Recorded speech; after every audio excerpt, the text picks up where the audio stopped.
Hi guys, అందరూ బాగున్నారా? నేనైతే చాలా చాలా బాగున్నానండి.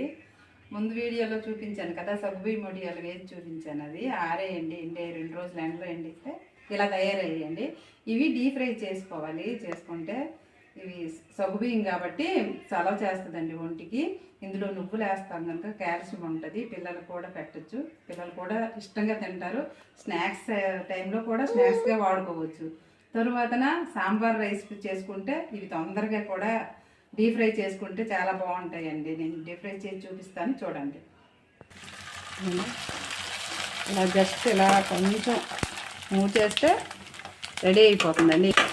ఇదిగోండి, వేసిన వెంటనే ఇలా డీప్ ఫ్రై అయిపోతుందండి, తొందరగా కూడా అయిపోతుంది. 2 రోజులు ఎండిన తర్వాత ఇగోండి సగ్గుబియ్యం వడియం అయితే ఇలా ఉంటుందండి. ఇగో డీప్ ఫ్రై చేసాక ఇలా అవుతుందండి.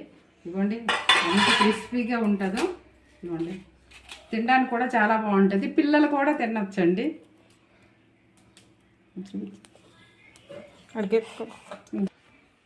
ఇదిగోండి చిన్నపిల్లలు కూడా తినొచ్చు. చిన్నపిల్లలు కూడా ఇష్టంగా తింటారు.